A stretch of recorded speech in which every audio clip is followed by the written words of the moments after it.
BNP নির্বাচনী ইশতেহার যখন ঘোষণা করেছিল তখন আমরা দেখেছিলাম কওমি মাদ্রাসার স্বীকৃতি নিয়ে এবং স্কুলে ধর্মীয় শিক্ষক নিয়ে অত্যন্ত মিষ্টি কথা বলেছিল। এবং তাদের ইশতেহারে তারা কি লিখেছিল?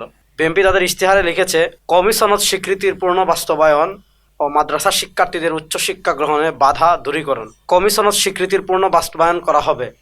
কওমি সনদধারীদের বিদেশে যোগ্যতার মাপকাঠিতে উত্তীর্ণ ধর্মীয় উচ্চশিক্ষা লাভে প্রতিবন্ধকতা দূরীকরণ ও রাষ্ট্রীয় পৃষ্ঠপোষকতা প্রদান করা হবে। তারপরে লিখেছে, সরকারি চাকরির নিয়োগে অগ্রাধিকার, যোগ্যতা অনুযায়ী সরকারি চাকরিতে নিয়োগ, বিশেষত সরকারি মসজিদ, ইসলামিক ফাউন্ডেশন, সেনাবাহিনী, নৌবাহিনী, বিমান বাহিনীর ধর্মীয় শিক্ষক কাম ইমাম, প্রাথমিক ও মাধ্যমিক স্কুলে ধর্মীয় শিক্ষক হিসাবে সার্টিফিকেটধারীদের নিয়োগে অগ্রাধিকার দেওয়া হবে। ইসলামপন্থী মানুষের ভোট নেওয়ার জন্য বিএনপি কি বলেছিল?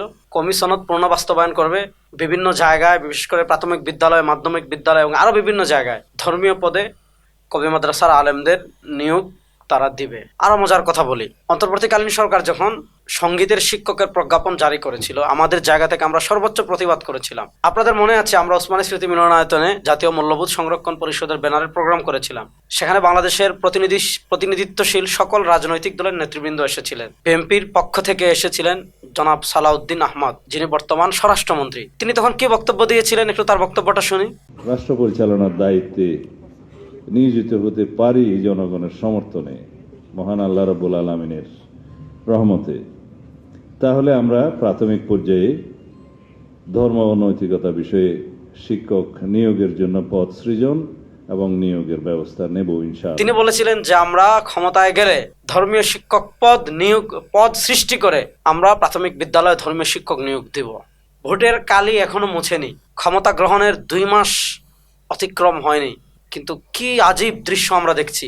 বিএনপি তাদের নির্বাচনী ইশতেহার মনে হচ্ছে বেমালুম ভুলে গিয়েছে। আজকে শিক্ষামন্ত্রী বলছেন যে আলিয়া মাদ্রাসায় যারা, তাদের কোরআন শিক্ষা সঠিক না হওয়ার কারণে, বিশুদ্ধ না হওয়ার কারণে আর কওমি মাদ্রাসার সার্টিফিকেট জনিত সমস্যার কারণে তারা ধর্মীয় শিক্ষক নিয়োগ দিতে পারছেন না।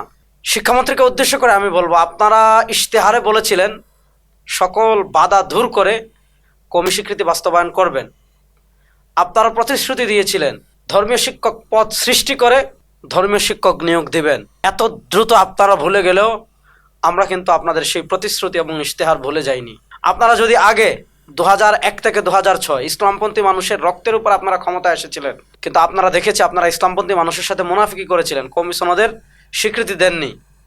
এখনো যদি আপনারা কারো মুনাফিকিতে পড়ে ভুল পথে হাঁটেন, তাহলে কওমি সনদের স্বীকৃতি বাস্তবায়ন এবং দেশের সকল প্রাথমিক বিদ্যালয়ে ধর্মীয় শিক্ষক নিয়োগ এবং সেখানে কওমি আলেমদের এই ধর্মীয় শিক্ষক হিসাবে নিয়োগ প্রদান, এক্ষেত্রে যদি আপনারা গড়িমসি করেন, এক্ষেত্রে যদি আপনারা কোনো ধরনের নয়-ছয় করেন, এক্ষেত্রে যদি আপনারা পূর্বের মতো আবার মুনাফিকি করেন, মনে রাখবেন এটা 2001 থেকে 2006 নয়, এটা 2026। এখনকার ইসলামপন্থী জেনজি, এখনকার তারুণ্য, ইসলামী মূল্যবোধে বিশ্বাসী বাংলাদেশের সংখ্যাগরিষ্ঠ মানুষ আপনাদেরকে কিন্তু ছেড়ে দিবে না। আমরা আমাদের অধিকার বাস্তবায়নের জন্য যা কিছু দরকার তা কিছু করার জন্য প্রস্তুত থাকবো ইনশাআল্লাহ।